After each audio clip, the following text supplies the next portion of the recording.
Hey guys, welcome back to Zappa's Garage. Today we're going to put a differential in this thing. It's got an 8 3/4 rear end. We're going to pull the axles out a little bit and we're going to remove the carrier unit in this rear end. The other day we were out beating on it and, well, we hurt the rear end a bit. It's time to repair it. You've got to look at the teacher now.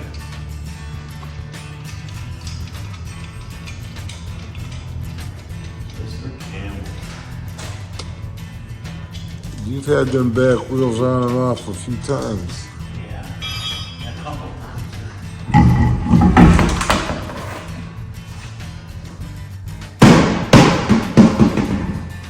Too many times.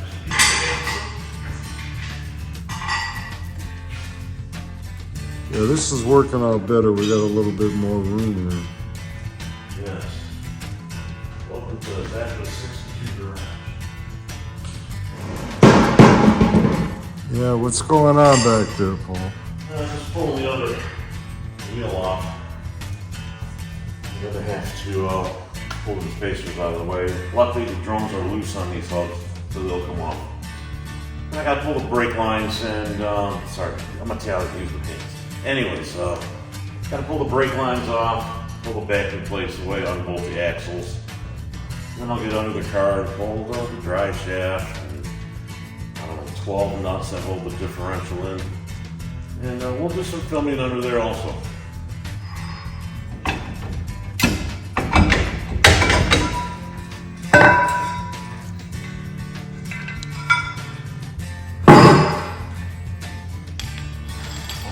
Fun. Well, I'm just going to get the other side right now, so. All this stuff. Oops, I should have grabbed the brake tools at the house. We'll see how they go up.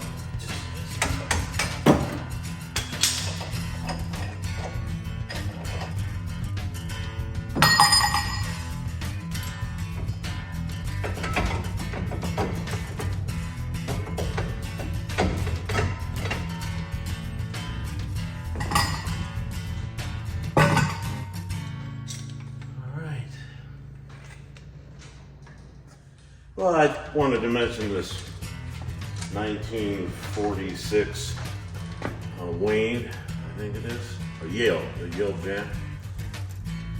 And I've been using this since I was about 17, 18 years old. It originally was at the car lot where I worked for 38 years. And one of the benefits of my retirement package was this wonderful jack here. And in a few minutes you'll see how high it can really go. Okay, well, what I'm doing in here is there's 5 nuts and lock washers that hold the axle and backing plate to the housing. So what we're doing is I'm disconnected the wheel cylinder, taking all these nuts and bolts off, and I should be able to remove this axle with all this brake setup still on here without having to take it apart. And we'll see shortly. You know, the other day somebody asked me, do you work the weekends or you working tomorrow, which is Saturday today? And I'm like, we work every day. Monday through Friday for my brother, and Saturday and Sunday I try to get some of my stuff done. So, we got 4 more bolts to go and I should be able to yank this axle. Sometimes people ask me, are you almost done with your car? Are you almost done with your car? And I always tell them, I will never be done with the car. Always, there's going to be something that I need to do. Something that breaks, something that needs to be replaced. I don't know, I've never been fortunate enough to say, yep, I'm done with my car. Well, you keep racing on the streets, you keep breaking stuff. That's what's going to happen. Yeah, that's why we built this thing. We built it to beat on it. We didn't build it to drive around and leave the hood up. I thought I saw you the other night running against the Hellcat. How did that go? Didn't go so well. Actually, it went better than he thought. He didn't think I was going to do as well as I did. But and I didn't get on. My brother was in front of me, and I didn't want to run into him, you know. So Thank you. I left the nitrous alone and just gave it to him naturally aspirated. Yeah. But he was surprised at first. He wasn't expecting me to jump on it. And whoever was in the car next to him, in the car with him, they yanked their head over to see what the hell was next to them. All right, good enough. I gotta take this nut off. No, I don't. No, that axle's gonna come out with it. So, all right.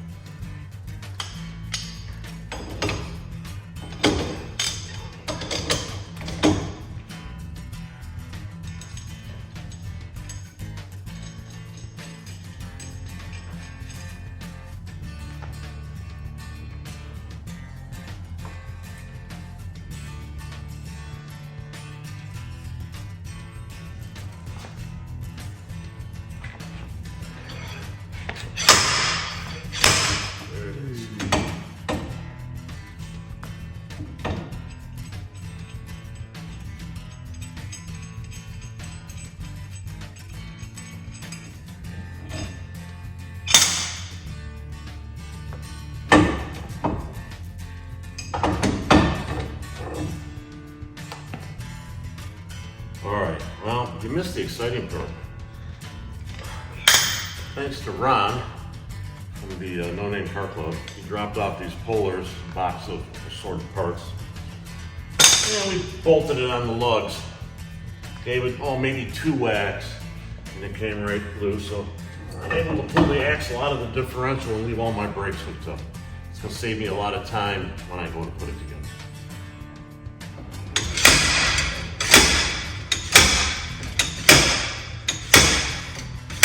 There she is. Just like the book said. Anyways, I found out some information today for you guys that went to Lakeview High School. When I did, I had autos in 77, 78, and 79. Back in 67, when my brother graduated, he had the same teacher. He had Mr. Campbell, just like a few of us did. Never knew that. Now I know why Campbell started off not liking me. Anyways, enough of the nonsense. We got the axles out on both sides. And the bearings look good still. Rear end dope came out on this end of the axle, so it was full. It was clean. I checked it earlier. So now we'll get under the car, pull the drive shaft, and then start on that center section.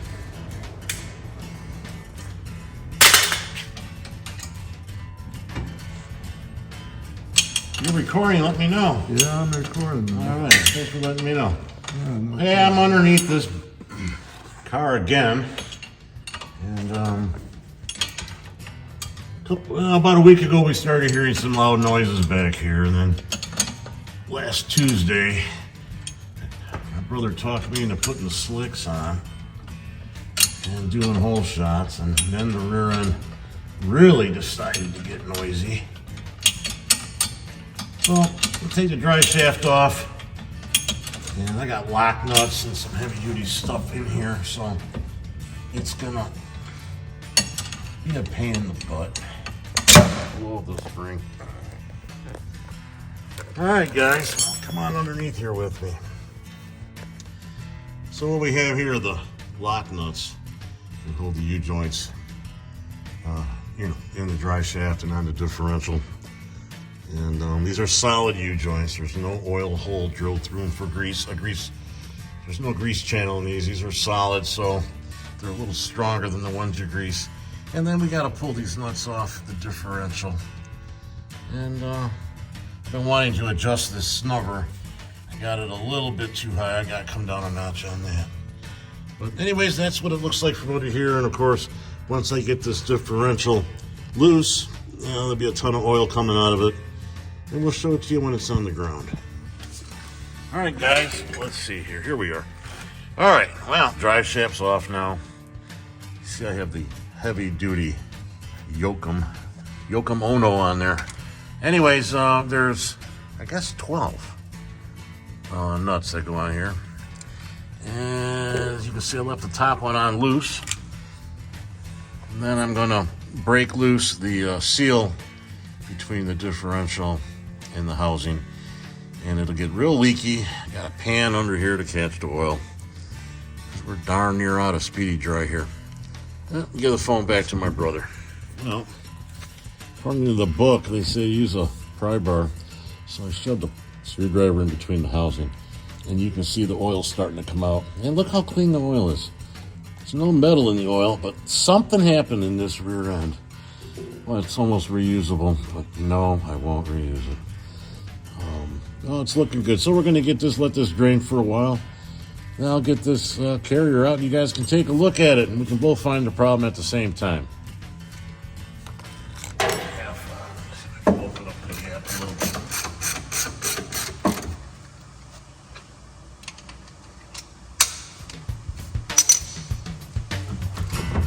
Don't do what I do.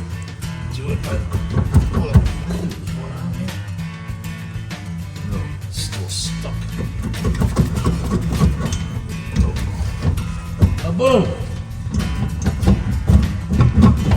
There it goes. Watch out. Gotta pull them rags a little bit more Really have to arms toward you. There it goes. Oh, got her. What's that weigh? About 50 pounds? like about 80. 80 felt like 80. At least, I'll let you try. Give me on the camera. Give these guys a little shot over here. And it's running.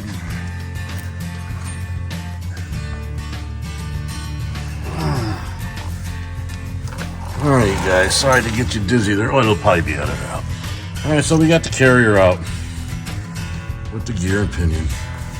There's the housing. I'll have to scrape all that. All them gases will have to be scraped.